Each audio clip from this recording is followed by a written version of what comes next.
le chapitre premier, les ombres d'un monde fermé. Dans ce premier chapitre, le pape François fait le constat de certaines tendances qui entravent la promotion de la fraternité universelle. Alors vous l'avez remarqué, sur cette image, nous sommes de plus en plus nombreux et pourtant de plus en plus seuls. Nous sommes aussi de plus en plus divisés à cause de cette solitude. Et la conséquence, c'est que ceux qui sont inutiles, qui ne servent plus à rien, sont ipso facto rejetés de nos sociétés. Plusieurs perdent leurs droits et souffrent à cause des nouvelles formes d'esclavage. La société mondialisée nous rapproche et cette photo, elle est explicite, hein, mais en même temps, elle ne nous rend pas frères. Elle nous rapproche, mais ne nous rend pas frères. Et le monde d'aujourd'hui, d'ailleurs, fait prévaloir plutôt les intérêts individuels en affaiblissant la dimension communautaire. Hein.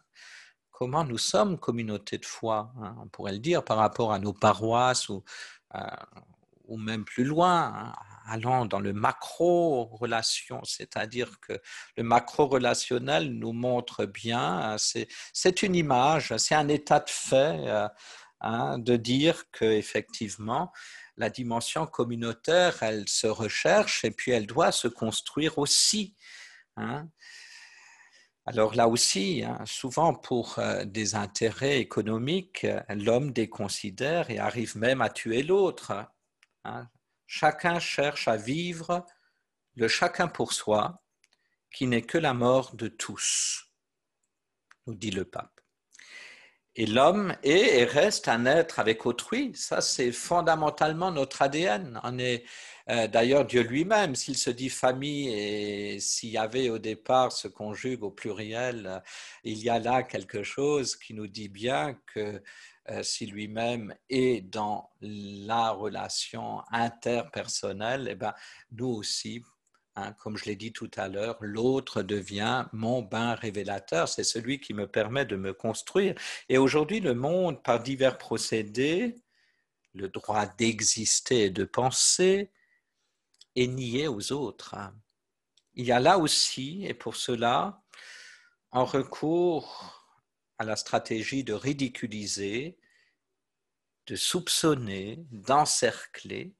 Hein, le désespoir et la méfiance sont semés dans la société humaine et les polarisations qui ne favorisent pas le dialogue et la coexistence. Hein. Donc la société actuelle fait face à une marginalisation, à l'inégalité des droits, etc. Et toutes ces tendances empêchent non seulement l'épanouissement de la société, mais aussi et surtout l'amour fraternel. C'est ainsi que sur la même ligne, nous assistons bien souvent à une instrumentalisation, hein, de mots importants comme la liberté.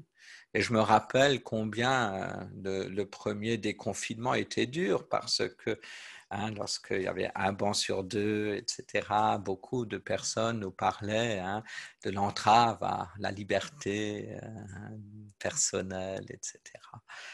Mais la justice également, la démocratie, l'unité. Et face à cela, l'encyclique souligne que la voie à suivre restera toujours la proximité et la culture de la rencontre. Alors regardons de près tout simplement deux extraits de Fratelli Tutti, je vais vous les afficher. Il y a l'extrait du paragraphe 12. Les conflits locaux et le désintérêt pour le bien commun sont instrumentalisés par l'économie mondiale pour imposer un modèle culturel unique. C'est bien ça, hein, faire entrer dans le même moule. Cette culture fédère le monde, mais divise les personnes et les nations, car la société, toujours plus mondialisée, nous rapproche, mais elle ne nous rend pas frères. C'est ce que j'ai dit tout à l'heure. Le pape le reprend dans Caritas in Veritate, hein, du 29 juin 2009, au numéro 19. Et plus que jamais, nous nous trouvons seuls dans ce monde de masse qui fait prévaloir les intérêts individuels et affaiblit la dimension communautaire de l'existence. Il y a plutôt des marchés où les personnes jouent des rôles de consommateurs ou de spectateurs et l'avancée de cette tendance de globalisation favorise en principe l'identité des plus forts qui se protègent, mais tend à dissoudre les identités des régions plus fragiles et plus pauvres en les rendant plus vulnérables et dépendantes. Le paragraphe 36 nous dit la chose suivante. Si nous ne parvenons pas à retrouver la passion partagée pour une communauté d'appartenance, on retrouve là la notion d'identité, et de solidarité à laquelle nous consacrerons du temps. Le temps, on n'a jamais le temps pour rien. Et bien là, le temps, des efforts et des biens.